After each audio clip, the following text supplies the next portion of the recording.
Hi faves, it's your girl Gracie again, and today I'm going to be showing you how to make the best Gizdodo that you've ever tasted in your life. Let's get into it. Let me not even waste your time at all.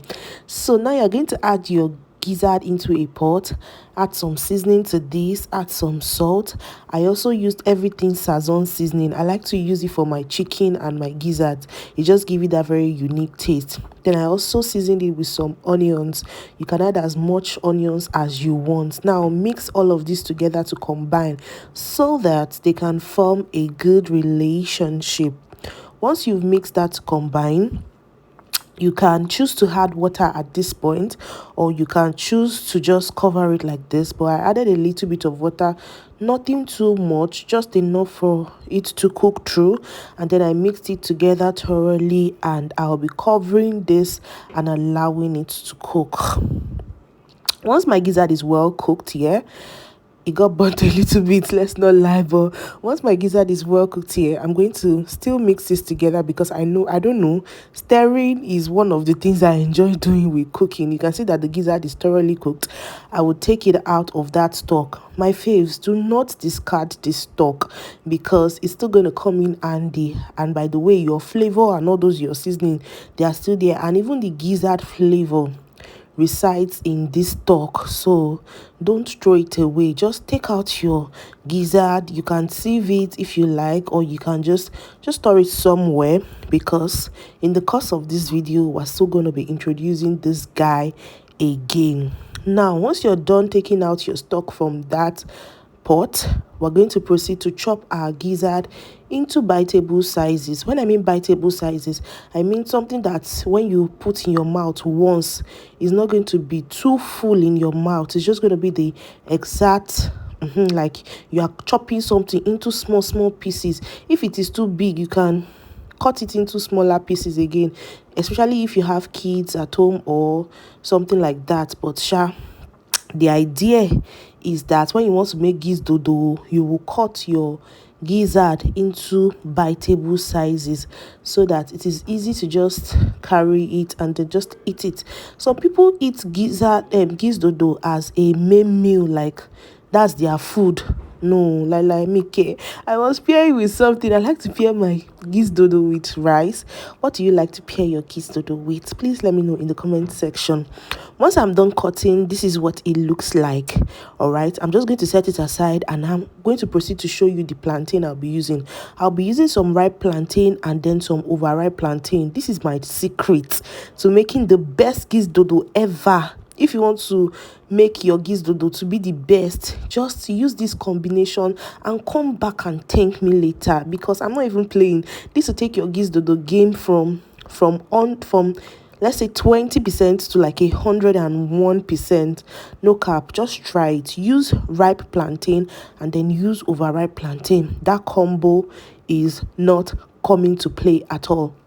So now the next thing you're going to do is to make sure you dice your plantain into cubes. You want to cut it small, just like we did for our gizzard. Biteable sizes here. Don't forget, we're cutting it into cubes like this.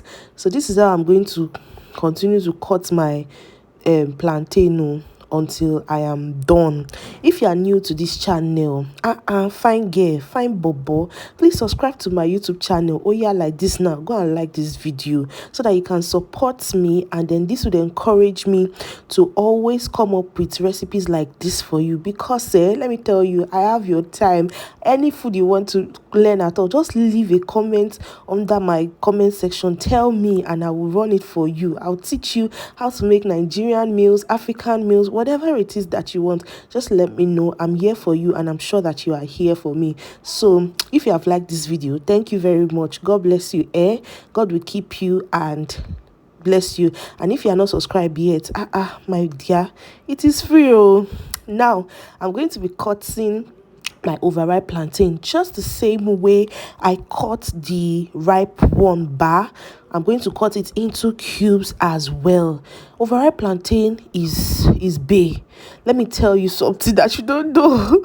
Overripe plantain is the dodo go. You see, that ripe plantain is fried plantain, but overripe plantain gong is what they are calling dodo. Don't let anybody lie to you. that overripe plantain. This overripe plantain, now imagine you now pair it with softly boiled to death beans. Chey, my God.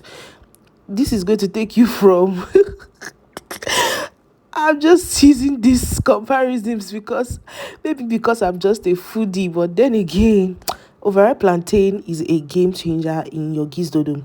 Try it the next time you want to make your Gizdodo, and you would actually thank me later, especially if you follow this step, the Gracie way of making Gizdodo. So basically, I'm just cutting my plantain now into cubes, and once I'm done with this, we're going to proceed to the next step. On a scale of 1 to 10, how much do you love Gizdodo? Please write it in the comment section as well. I don't know, some people they love plantain so much. I'm not such a big fan of plantain, but you see this Gizdodo, I know they take a joke because it is so good, especially when you pair it with, let me give you secrets, pair it with native rice. Hey, anybody that tastes it, they will dash you money, they will love you forever, because this thing is just so good.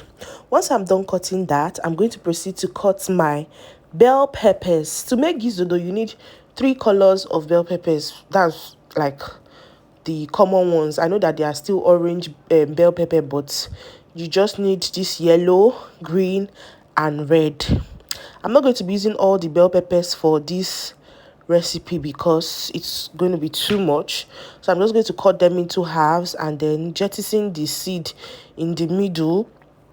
And still the same way we cut the Gizdodo is the same way we are still going to cut the peppers into cubes, into cubes, tiny cubes like that, so that the shapes in your Gizdodo are lined. Cut it into strips first, as if you want to cut it into strips, then you are going to proceed to cut it into cubes. So once you have cut it into strips, once you have cut it into strips, you're not going to be cutting it small like this, small like this. I really love food, and I'm sure that you can tell in the excitement that I'm using to describe this cutting for you. So if you follow my page, you're going to learn how to make food in the most interesting ways. I like to teach you that food is not so hard to make. Cooking is actually really simple, especially if you love cooking. Cooking is so simple. It's one of the easiest things to do. Like if you love cooking, no. But if you don't love cooking, you'll be like, what's all this stress? You mean I'll cut all of these things? You can, if you don't want to use your knife to cut it, you can buy all these vegetable cutters. They'll just do the job for you. Bang, bang, bang, bang, bang. In no time, they are already done. But if you are a traditional woman like me, I have those vegetable cutters, let me not lie, but I just prefer to use my knife sometimes. And I'm using my knife so that I can also show you how to cut, because I don't know, for some reasons, some people might not even know how to cut bell peppers. I'm not going to assume that everyone watching this video is already a pro chef, Abby is already agba cooker or something. Some people are beginners, and we have to also accommodate them on our page. Abby now, faves, right? Okay, so the next thing you're just going to be seeing me do is cutting my peppers. I don't really like cutting anything on camera because I feel like perhaps I do not cut like all those chef head that they do bang bang bang bang bang. All those cutting this used to scare me at times. I just pray that one day one of them are not going to cut off their hands. They'll just do pat pat pat pat pat. I know it's a skill, knife skill. Don't worry, my faves. I will learn anything for you. Very soon, me too. I'll start cutting like those chefs that will just do the thing. And they are finished cutting. Okay, so, but for now, manage this my wife cutting, my wife and home cook cutting. Okay, so once we are done with the bell peppers here, we're going to move to the next thing on our agenda. We're still going to cut 1 onions. You can chop it, like I said. If you are not someone that loves doing all this wahala, just get a vegetable chopper. In seconds, the vegetable chopper would have done all this karamo for you, like it would have cut it for you. If you are looking for a place to get the vegetable shop I'm talking about, you can check my shop on IG. That's Shop with Velvety. We sell these things there, okay? And we sell it, and it's something that is very convenient to use if you are not all this chopping somebody. So the reason why I'm still chopping it is because we will have to maintain the shape that we are going with. Remember that we are going with cube shape, so it's not strips or be stripes then. So you want to chop your onions so that it looks cube. Once your onions is in cubes like that, you know that that is the shape that we are going for. Now that we are done with chopping, let me show you my pepper mix. Don't mind me, I'm using pepper from my freezer and I had to like defreeze them.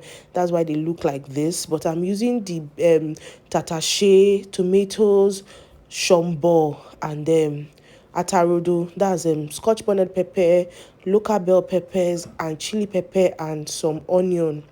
So all of this pepper now, I'm going to blend them into a smooth mix. So I think right now we are good to go. This is my unripe plantain, my overripe plantain, and my ripe plantain.